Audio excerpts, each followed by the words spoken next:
साल 2018 में जम्मू कश्मीर को केंद्र शासित प्रदेश बनाए जाने और धारा 370 हटाने के बाद विधानसभा चुनाव होने जा रहे हैं। चुनाव को लेकर तमाम पार्टियां जबरदस्त उत्साह में दिख रही है। जम्मू कश्मीर की जनता भी लोकतंत्र के इस पर्व में हिस्सा लेने के लिए तैयार है। बीजेपी ने चुनाव में स्टार प्रचारकों की फौज उतारी है। उत्तराखंड के सीएम पुष्कर सिंह धामी धुआंधार प्रचार कर रहे हैं। देखिए रिपोर्ट। जम्मू कश्मीर में विधानसभा चुनाव का ऐलान हो चुका है। जम्मू कश्मीर में धारा 370 हटने के बाद पहली बार विधानसभा चुनाव होने जा रही है। भारतीय जनता पार्टी ने जम्मू कश्मीर में सरकार बनाने की तगड़ी रणनीति बनाई है। मतदाताओं में अपनी पैठ बढ़ाने और वोटरों को अपने पाले में लाने के लिए बीजेपी ने अपने दिग्गज नेताओं को मैदान में उतार दिया है। देवभूमि उत्तराखंड के मुख्यमंत्री पुष्कर सिंह धामी ने आज जम्मू कश्मीर के सांबा में भाजपा प्रत्याशी सुरजीत सिंह सलाथिया के पक्ष में जनसभा को संबोधित किया।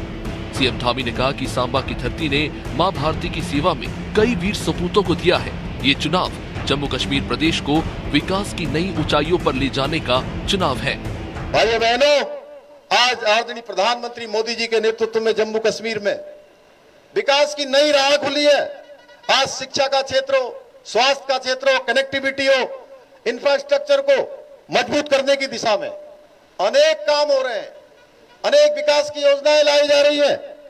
केवल जम्मू क्षेत्र में ही 32,000 करोड़ से अधिक के विकास कार्य हुए हैं।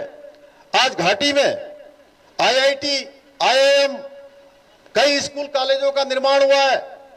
यही नहीं, बिजली के क्षेत्र में आत्मनिर्भरता के लिए 25,000 करोड़ से भी अधिक लागत से अनेक हाइड्रो प्रोजेक्ट्स बन रहे हैं। कश्मीर में 2022 के बाद ऑर्गेनाइज्ड रूप से जो ये घटनाएं होती थी, पत्थरबाजी की घटना एक भी नहीं हुई। अब युवाओं के हाथ में हथियार नहीं है, उनके हाथ में हुनर है, उनके हाथ में रोजगार है। 2019 के बाद से अब तक 30,000 से भी ज्यादा युवाओं को रोजगार मिल चुका है। मुख्यमंत्री धामी ने कहा कि प्रधानमंत्री मोदी ने श्यामा प्रसाद मुखर्जी जी की एक देश एक विधान और एक निशान की कल्पना को साकार किया। पीएम मोदी के नेतृत्व में धारा 370 को समाप्त कर एकीकृत भारत के सपने को अंजाम तक पहुंचाने का काम किया गया। उन्होंने कहा कि जब जब भाजपा ने धारा 370 समाप्त करने के लिए आवाज उठाई तो इसका विरोध हुआ, लेकिन 5 अगस्त 2019 को मोदी सरकार ने धारा 370 को समाप्त कर ऐतिहासिक कार्य किया। धारा 370 समाप्त होने से पहले पत्थरबाज आतंकवादी कश्मीर में हावी थे, लेकिन मोदी सरकार में जम्मू कश्मीर के अंदर मिनिमम टेररिज्म और मैक्सिमम टूरिज्म हो गया है। आज पत्थरबाजी की घटनाएं बंद हो गई हैं। आजादी के बाद पहली बार जम्मू कश्मीर के लोग 2 झंडे 2 संविधान के नीचे नहीं, बल्कि तिरंगे के नीचे बाबा साहब अम्बेडकर के संविधान के आधार पर मतदान करेंगे। ये नया जम्मू और कश्मीर है। आज घाटी में रात में थिएटर खुल रहे हैं, कई दशकों से जिसका इंतजार रहा है। ये वो नया जम्मू कश्मीर है जिसके लिए आदरणीय श्यामा प्रसाद मुखर्जी जी ने अपना बलिदान दिया। ये मोदी जी का नया कश्मीर है, जहां लाल चौक पर पाकिस्तान का झंडा नहीं बल्कि भारत का तिरंगा शान से लहराता है। भाइयों बहनों,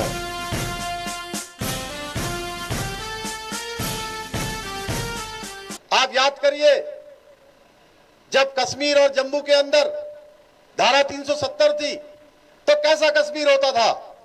ये मेरे मन में प्रश्न उठ रहा है। आप सब थोड़ा पुराने दिनों को याद करिए। मेरी माताएं बहनें बैठी हैं, आप देखते थे कैसे पत्थरबाज आ जाते थे। कोई गाड़ी रात में 6 बजे 7 बजे कहीं रुकती थी या कहीं रास्ते में गाड़ी रोक देते थे।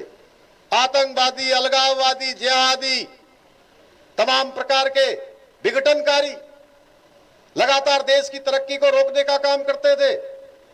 और आप अंतर देखिए, आज कश्मीर के अंदर, जम्मू के अंदर आज मिनिमम टेररिज्म हो गया और मैक्सिमम टूरिज्म हो गया। भाइयों बहनों, मैक्सिमम टूरिज्म हो गया। मैं अभी सुशील कुमार शिंदे, जो मनमोहन जी की सरकार में गृह मंत्री होते थे, वह भी कह रहे थे कि मैं कश्मीर लाल चौक जाने से डरता था। भाइयों बहनों, एक होम मिनिस्टर रहे हुए व्यक्ति इस प्रकार की बातें करते हैं तो आप समझ सकते हैं कि आज अगर कांग्रेस के शहजादे भी अगर कश्मीर के अंदर आ पा रहे हैं, जा पा रहे हैं, तो इसका श्रेय भी किसी को जाता है तो हमारे प्रधानमंत्री मोदी जी को जाता है। भाइयों बहनों, सीएम धामी ने कहा कि पीएम मोदी के नेतृत्व में जम्मू कश्मीर में विकास की नई राह खुली है। शिक्षा, स्वास्थ्य, कनेक्टिविटी, इंफ्रास्ट्रक्चर को मजबूत करने की दिशा में अनेकों कार्य हो रहे हैं। आज घाटी में IIT, IIM के साथ ही कई कॉलेज का निर्माण हुआ। 25,000 करोड़ की लागत से अनेक हाइड्रो प्रोजेक्ट पर कार्य गतिमान है। अब युवाओं के हाथ में हथियार नहीं, हुनर है। 2019 के बाद से 30,000 युवाओं को रोजगार मिला और 70,000 करोड़ का विदेशी निवेश बढ़ा है। पहले बाबा अमरनाथ की यात्रा के समय आतंकवाद का साया होता था, लेकिन अब 5 लाख से ज्यादा लोगों ने बाबा अमरनाथ के दर्शन किए हैं। ये नया जम्मू कश्मीर है। भाइयों बहनों, आज आदरणीय प्रधानमंत्री मोदी जी के नेतृत्व में जम्मू कश्मीर में विकास की नई राह खुली है। आज शिक्षा का क्षेत्र हो, स्वास्थ्य का क्षेत्र हो, कनेक्टिविटी हो, इंफ्रास्ट्रक्चर को मजबूत करने की दिशा में अनेक काम हो रहे हैं। अनेक विकास की योजनाएं लाई जा रही है। केवल जम्मू क्षेत्र में ही 32,000 करोड़ से अधिक के विकास कार्य हुए हैं। आज घाटी में IIT, IIM, कई स्कूल कॉलेजों का निर्माण हुआ है। यही नहीं, बिजली के क्षेत्र में आत्मनिर्भरता के लिए 25,000 करोड़ से भी अधिक लागत से अनेक हाइड्रो प्रोजेक्ट्स बन रहे हैं।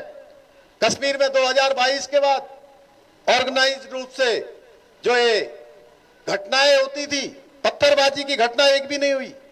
अब युवाओं के हाथ में हथियार नहीं है, उनके हाथ में हुनर है, उनके हाथ में रोजगार है। 2019 के बाद से अब तक 30,000 से भी ज्यादा युवाओं को आज रोजगार मिल चुका है। जम्मू कश्मीर विधानसभा चुनाव में विजय पताका लहराने के लिए बीजेपी कोई कोर कसर नहीं छोड़ रही। बीजेपी अकेले के दम पर सरकार बनाने का दावा कर रही है। सीएम धामी ने भी पीएम मोदी सरकार के कामों का जमकर बखान किया, लेकिन ये तो चुनाव के नतीजे ही बताएंगे कि आखिर जम्मू कश्मीर में किसकी सरकार बनेगी। डेस्क रिपोर्ट, अनादि टीवी।